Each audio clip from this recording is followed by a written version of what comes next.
Hi, I'm Judge Andrew Napolitano, and you are on Freedom Watch with my guest and dear friend Alan Colmes of the Alan Colmes Show on Sirius XM and on radio stations everywhere. Now, Alan, you know what I want to talk about. Yes, I do. The effect of Bernie Sanders on the Democratic race, the effect of Bernie Sanders on the end game.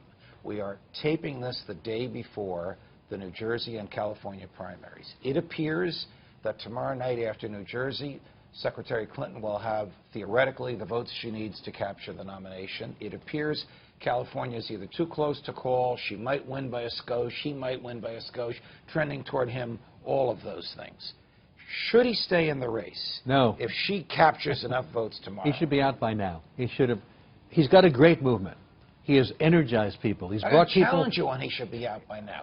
Why should he be out by now when his movement is so passionate, so rooted in values, many of which you share? Because part of the movement is to make sure that the most progressive electable person becomes president. Once he realized the math was not with him, time to coalesce. He could have coalesced sooner. Hillary Clinton would be popping in the polls more. The narrative would be better for Democrats. Not that Bernie Sanders has to sign on to everything Hillary Clinton stands for, but his goal has to be, and I interviewed him, he said, I'm going to do everything I can to make sure Donald Trump doesn't become president. The longer he stays in, the more difficult it becomes. How do you respond to the polls that Bernie would show you, if he were the third person in this gaggle here, would show him beating Trump by more than she beats Trump? That may well be true, but we don't nominate people based on those polls. And I'm not a fan of the nominating process. The superdelegates, caucuses versus primaries. Right. It's a terrible system. Right, the superdelegates are rigged towards her. Right. He's more likable than she is. Correct. Well, that's a matter of debate. But you agree with okay, that? well, in some ways, but but that was the system going in. He knew the rules going in.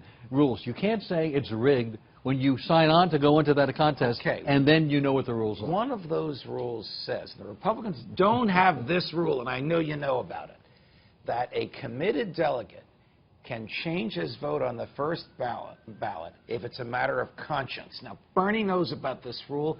He's going to appeal to some of her delegates and certainly to the superdelegates. Would you object to the individual invocation of that rule? Yes, at this point.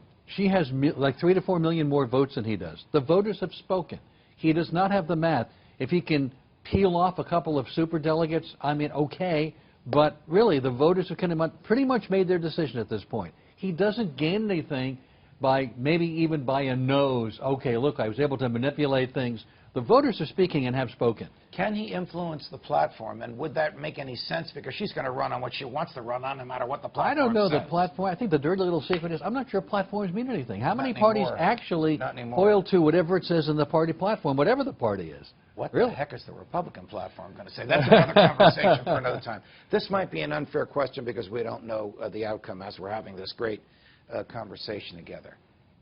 Wouldn't she be devastated if she loses the California primary? Yes. It is the most Democratic state in the Union, and it's the biggest state in the And she won it in 2008. Yes. And that's why the narrative is important. That's why Bernie Sanders, that's why I said he should have gotten out ahead of time to enable the narrative. To give her a coronation? He shouldn't even try to win California. No, it still would not have been a coronation because he's given her a very good fight all up until now. But at a certain point, when he realized long ago, weeks ago, the math was not there. It's not a coronation. What do you think will California. happen in Philadelphia if Bernie stays in, says he's going to fight, and brings 20,000, I can't believe this is the union that's going to do it, nurses, not iron workers or steel workers, nurses, to demonstrate in Philly? What are they going to do? It means good TV ratings is what it means.